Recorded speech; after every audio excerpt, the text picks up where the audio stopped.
with larger-than-life personalities. As a result, things tend to get out of control backstage more often than not. This is Wrestling of near 10 ridiculous WWE Backstage stories. Before we get into the rest of the video, make sure you subscribe to Wrestling Up and turn on all notifications to stay up to date with everything in the world of pro wrestling.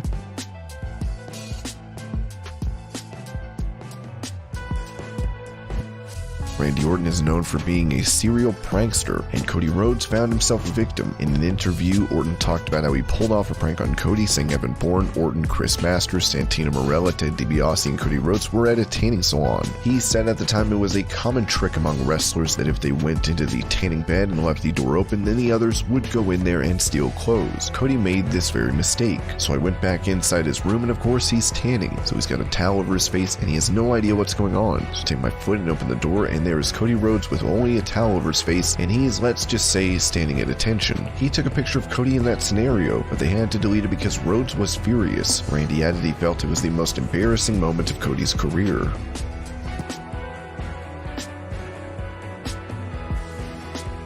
The Undertaker has been a major influence throughout his 30 years in wrestling. While he was intimidating on screen, backstage he couldn't let loose. Still, as a locker room leader, he was a formidable force and once threatened to beat up Shawn Michaels if he tried to ruin WrestleMania by not dropping the title to Stone Cold Steve Austin. Though there are people who managed to get the best of Taker backstage. There was once a time when Taker's manager Paul Bearer wet his pants at a gas station, and Taker would not let Paul hear the end of it. Bearer decided to get back at him. Undertaker has a fear of cucumbers, as he filled Taker's hat full of them. Undertaker was so disgusted and afraid he began to vomit all over his hat.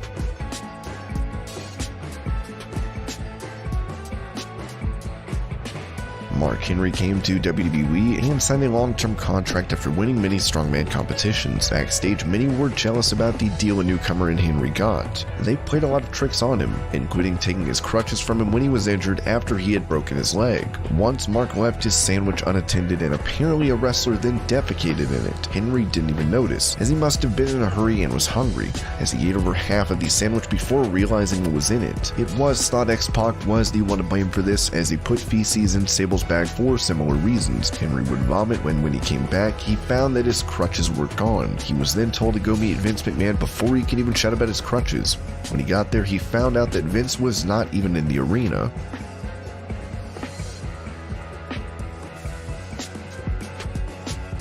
Roddy Piper is known for being a wild wrestler and was in his fair share of scraps. One time he was driving with Kevin Sullivan in Florida. Seeing an alligator in a nearby canal, Piper thought of killing it and skinning it to make a belt and shoes. What? Bro, what are you talking about, man? He chose his target after stopping the car, then he and Sullivan began to shoot the gator. They thought it was dead and made their way into the canal to retrieve it. Yet it was alive. It dove underwater, with the two making a run for it.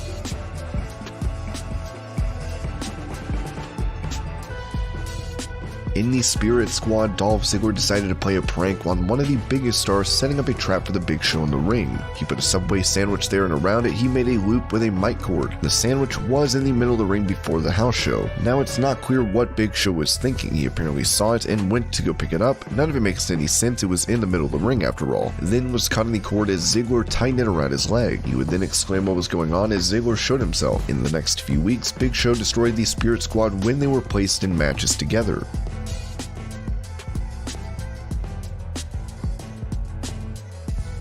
Early in his wrestling career, Randy Orton was far more controversial. Back in 2015, during an interview, the Great Khali revealed yet another ridiculous backstage story about Randy. While Orton took it upon himself to harass newcomers, he seemed to help Khali, though the help was only apparent. Khali was given painkillers by Randy, saying the pills were so strong I couldn't feel my legs. My foot kept slipping and I fell. Other than harassing a young Amy Weber as well as his dirty handshake stories, it seems that Khali got off lightly when it came to Randy's tricks.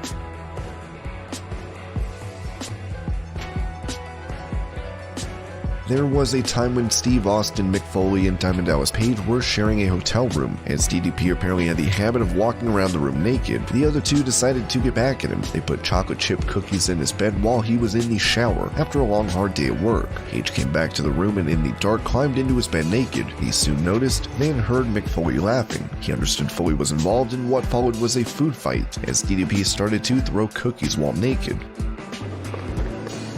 Bro, I'm out, man.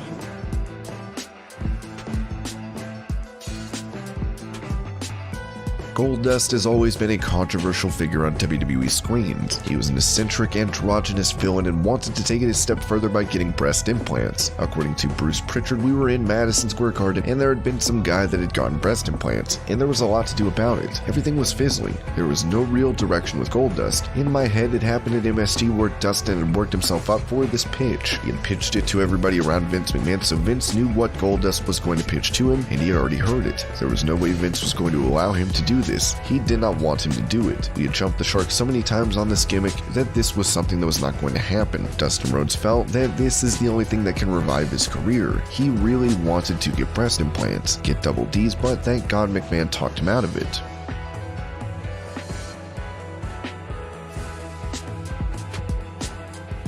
Back in the day, Vince McMahon could not afford to keep Bret Hart around as WCW had offered him a huge deal. Bret was champion in WWE and refused to drop the title to Shawn Michaels, telling Vince he would surrender the belt the next day after Survivor Series, but at that time he would not be under contract. McMahon was already nervous as Medusa, the WWE Women's Champion, left for WCW, throwing away the belt on the opposition's program. McMahon devised a plan. When the time came, Shawn put Bret in a sharpshooter, then McMahon instructed Earl Hebner to ring the bell, even though Hart had not tapped. Shawn was declared the champion in front of the Montreal crowd that was behind Bret. Triple H and Shawn quickly ran away while Bret spat at Vince, wrecked the ringside area, then later punched McMahon. Much later in a book, Shawn Michaels would reveal Triple H came up with the idea for the screw job. Triple H apparently told Vince to go ahead with it and take things into his own hands, as he thought that Bret was going against the traditions of the business that a wrestler would go out losing and set up the next big star. Screw him. If you won't do business, then you do business for him. Talking about it even years later, Michaels admitted that it was one of the most uncomfortable days.